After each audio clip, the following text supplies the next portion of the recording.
Welcome back to the deep dive. Today, we're taking a closer look at a game that, well, if you just glanced at the stat sheet, you'd probably expect a different outcome. But it ended up being a pretty stunning 23-20 defeat. Yeah, we're talking about the Buffalo Bills' first loss of the season against the New England Patriots, hmm and it knocked them off that pedestal as the NFL's last unbeaten team. It really was a moment, wasn't it? And when you dig into the sources we looked at, the post-game breakdowns, those locker room interviews, they all seem to point in one direction. Oh, absolutely. It's almost unanimous. The central theme, the unavoidable truth, really, is that Buffalo lost this game because, well, they beat themselves completely. That's the real head scratcher we need to unpack. I mean, the Bills had more yards, they won time of possession. The basic stuff looked okay. Right, but they still lost. Yeah, So if those basic ingredients for winning were there, yeah. what went wrong? Where did the execution just, fall apart? And that's our mission today for you listening. We want to get past just the box score and really dissect those specific self-inflicted wounds, because this is where you see how high-level execution, or the lack of it, makes all the difference. Exactly. And, accountability starts at the top. Quarterback Josh Allen, he didn't mince words after the game. His assessment was blunt. We just played sloppy. And that sloppiness, that's the real villain in this story.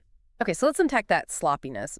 What were the immediate, the big picture consequences of this one loss? It's obviously more than just having a 1 in the loss column now at 4-1. Yeah, it's about momentum and missed chances. First off, it snapped that really impressive 14-game home winning streak. That changes the feel around Highmark Stadium a bit. But maybe more importantly, strategically, Allen called it a pretty pivotal game. A win here, and they're potentially 3 games up in the AFC East. Huge cushion. Wow, yeah. Instead, they lose, give their rival a boost, and now that lead is just 1 game. So the cost of playing sloppy, it was losing control of the division race, essentially. And the biggest, most glaring part of that sloppiness has to be the turnovers. 3 of them. And looking at when and where they happened, these weren't just oops moments. They felt like landmines they put in their own way. Let's break them down because each one tells you something. First quarter, a botched handoff. Allen to tight end, Dawson Knox. Coach McDermott even confirmed after the game, yeah, that was supposed to be a handoff. So not some tricky gadget play. No, a fundamental run play. And it fails because of what? Timing, communication.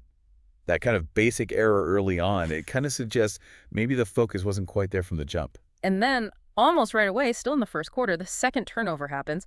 Keon Coleman fumbles after a catch. I mean, 2 turnovers that early.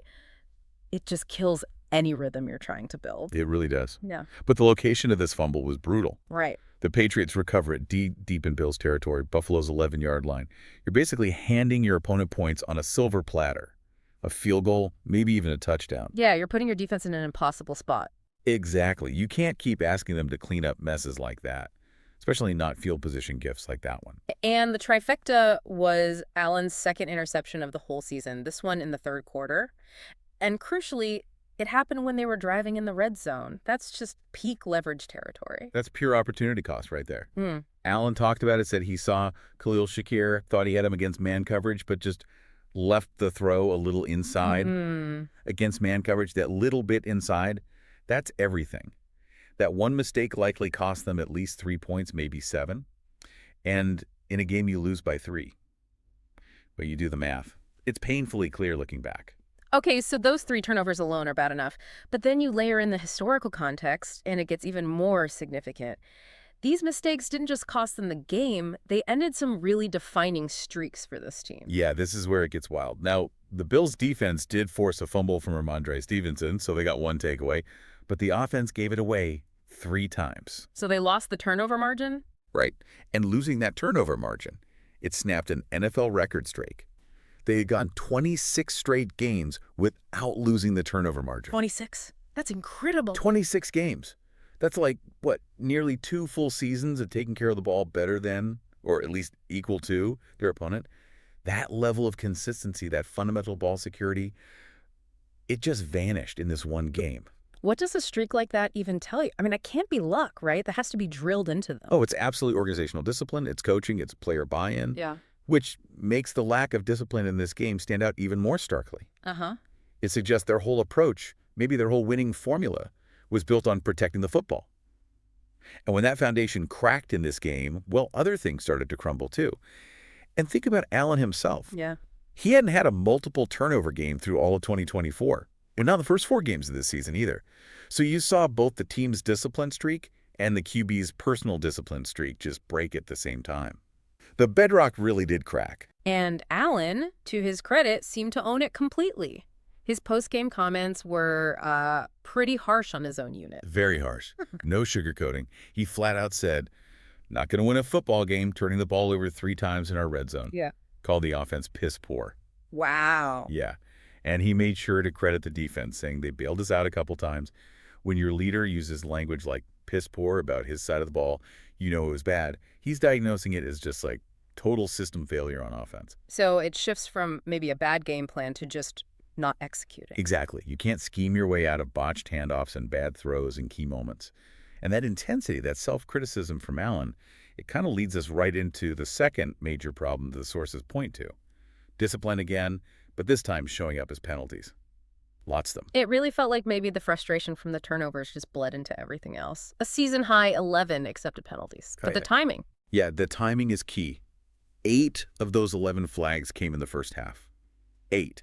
Apparently, that tied their second highest number in a first half under Coach McDermott, going all the way back to 2017. That's just, yeah, a first-half meltdown, basically. Self-inflicted wound after self-inflicted wound. And think about the kind of penalties you often see pile up like that. Yeah. False starts, holding, delay of game maybe. Right. Those are focus penalties, mental errors. Right. Drive killers. Complete drive killers.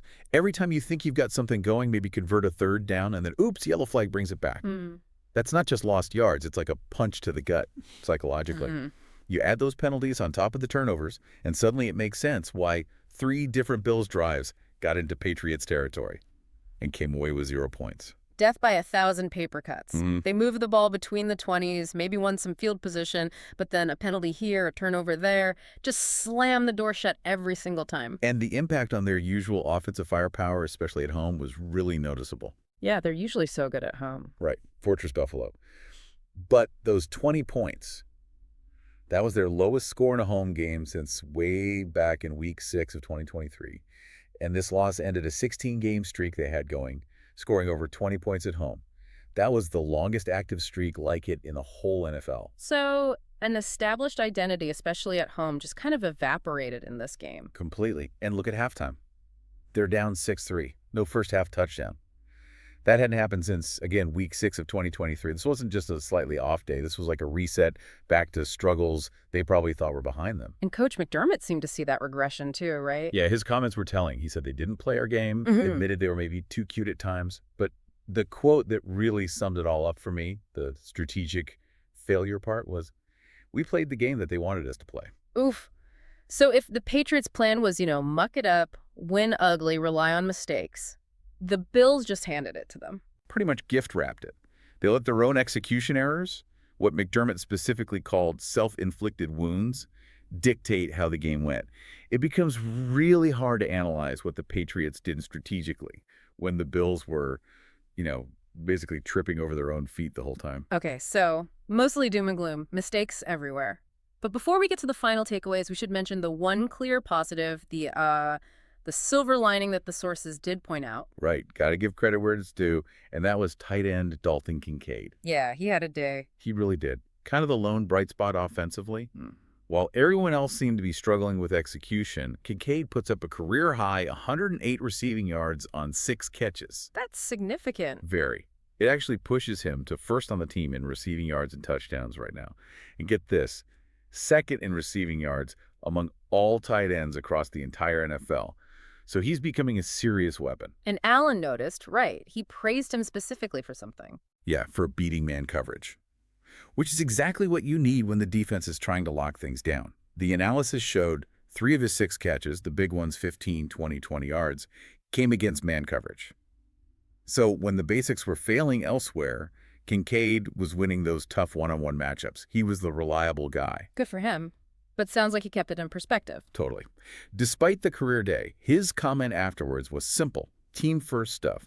We lost the game, got to watch the tape and correct it. Immediately put the team result ahead of his personal stats. That's the attitude you want to see, maybe the kind that helps turn this whole mess into a useful lesson. Okay, so let's try and synthesize this for you, the listener. What's the big takeaway here? The Bills, statistically, did a lot of things right. More Mm. yards, more possession, more first downs, but they lose 23-20. The lesson is just crystal clear, isn't it? Yeah. Statistical volume, Yeah. all those yards between the 20s. It means absolutely nothing if you fail completely in the critical moments. High leverage execution is everything. Yeah. 3 turnovers, especially in or near the red zone. 11 penalties, stalling drives. Those things just wipe out any advantage you build up elsewhere. It's a classic, painful reminder that usually your biggest opponent is yourself.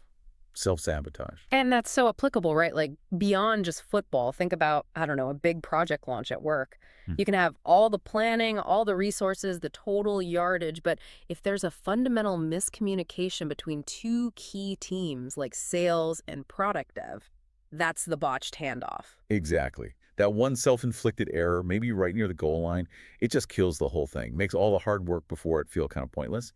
It boils down to executing the fundamentals when it matters most. So Coach McDermott called this a pivotal learning opportunity.